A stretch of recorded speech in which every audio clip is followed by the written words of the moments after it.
suppressed masses of Americans from further hardship, and we will soon restore law and order in a new rule of government. And we expect and believe that every citizen will swear allegiance to this new order. Cooperate and you will reap all the benefits of the Soviet system. All measure of resistance will be futile and dealt with swiftly. In 2003, EA Games published IO Interactive's Freedom Fighters for the PlayStation 2, GameCube, Xbox and PC. The game put you in the shoes of New York Plumber Christopher Stone, who turns leader of the resistance movement against a surprise Soviet invasion of America in this alternative third-person shooter. The game starts with Chris and his brother Troy going about their workday. As you start your job, the invasion starts. You're quickly thrown into action and dispatch an invader with your wrench as he questions the residents of the apartment. You free a man called Mr. Jones, you quickly escape the building and are shown the basics of the game's controls by Mr. Jones. You're given basic weapons such as a pistol and Molotov cocktails. The opening of the game moves very quickly and you seek shelter in the sewers of New York and start to undertake action to free the city from the clutches of the Soviet invader. It's a game I remember fondly from when I was younger for its fun but frantic gameplay. In this video, I'll be looking at insurgency warfare depicted in the game and other forms of Western media, and what it shows us in terms of our cultural understanding of war in the modern day. The game was released in late September 2003 in Europe and North America. At the time, the US Army was taking part in an occupation of Iraq following its invasion of the country in March of that year, and also had troops taking part in operations in Afghanistan, having first sent troops there in response to the 9/11 terror attacks in 2001. Both wars turned into an insurgency, where groups of armed combatants used guerrilla tactics to fight a much stronger enemy. Other famous examples of insurgencies throughout military history include the Boers, the Viet Cong, Mujahideen, and the French Resistance, among many others. In the 2003 video game, you fight to regain control of your city on moral and patriotic grounds. As the name of the game suggests, you're fighting for freedom. In a 2004 article for the Strategic Studies Institute, Robert R. Toombs outlined the 4 elements that typically encompass an insurgency. 1. Cell networks that maintain secrecy. 2. Terrorism, used to foster insecurity among the population and drive them to the insurgents for protection. 3. Multifaceted attempts to cultivate support in the general population, often by undermining the new regime. And 4. Attacks against the government. The early missions of freedom fighters have the player carry out these 4 points almost to the letter. You instantly fight back against your invader, and within minutes you're blowing up infrastructure and sticking it to the Soviets with Molotov cocktails and captured assault rifles. As the game progresses, you build up the ranks of the rebellion and take part in bigger operations against the Soviet army. The rebels conduct raids and sabotage key points to damage the warfighting capability of their enemy.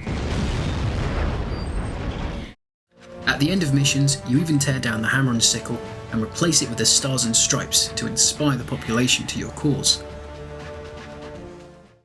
The SAFN, Soviet Armed Forces Network, reports on your terrorist acts in cutscenes that almost mimic the kind of propaganda pieces made in the 60s and 80s by the American Armed Forces about its counterinsurgency wars.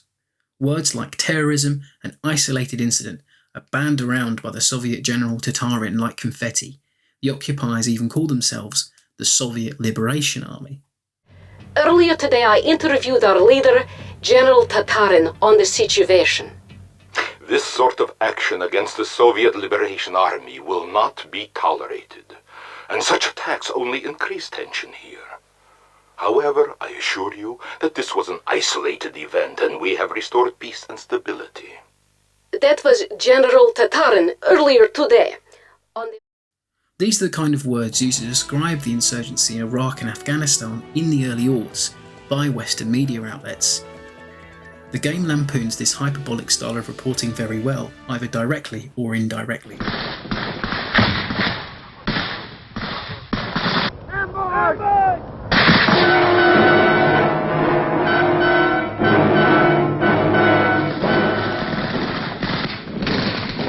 These Marines on patrol made contact with the elusive enemy when the Viet Cong struck in a variation of his favorite tactic, a surprise attack from the shadows. In the 1960s, Viet Cong guerrillas would shoot up American patrols and then vanish back into the jungle, rather than engage in a stand-up fight. In Freedom Fighters, you are encouraged to do exactly the same. Isabella even tells the player to do this, telling you to use the sewers if the going gets tough. The game doesn't make you feel like a super soldier with recharging armour. You feel more like a regular human being. There's no recharging health, and you constantly need to heal between firefights. Even ammo feels like a luxury in the early portion of the game.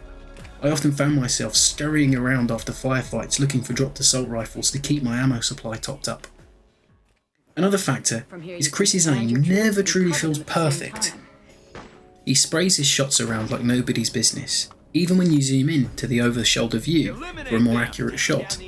After all, Chris was a plumber pre-war, and it feels grounded, a far cry from the mass-market first-person shooters popular today.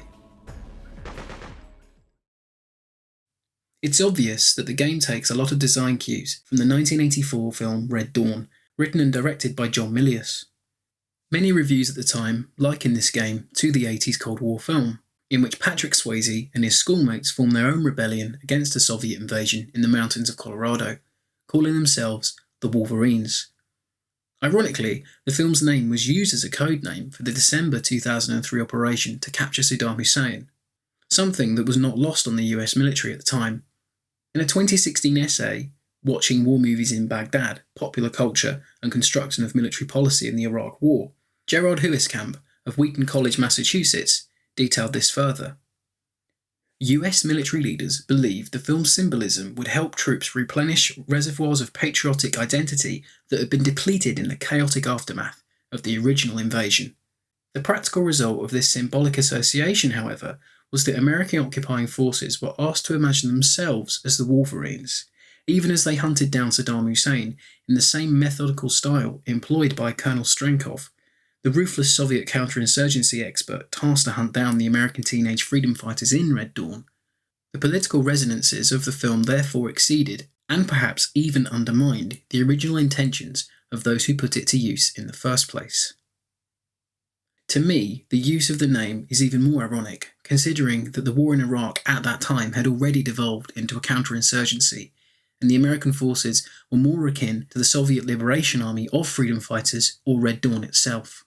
The film's creator, John Milius, even based the tactics of the Wolverines on the Mujahideen's actions against the Soviet forces in Afghanistan at the time of the film's original release. The same tactics are seen in Freedom Fighters. You pick a target, dash in with your squad, shoot and blow up everything that moves, and then run back to the safety of the sewers. The game's, and Red Dawn's version of Insurgency is clean and succinct. You get in and out quick. The reality, of course, is brutal and bloody.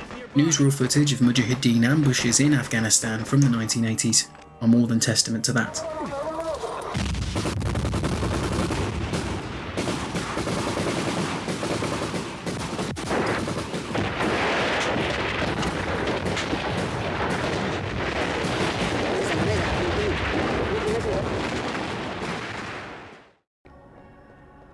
As a player, you're ran through the narrative of freedom fighters at a lightning pace.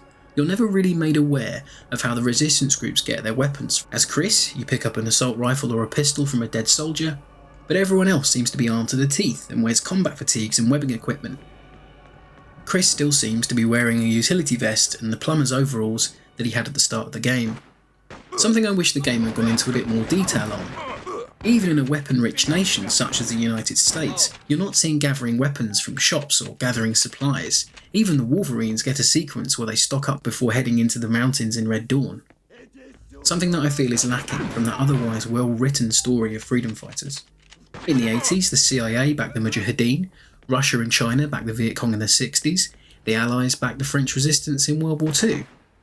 Perhaps if we ever get a Freedom Fighters sequel, Canada or the UK will send aid to Chris and his rebellion.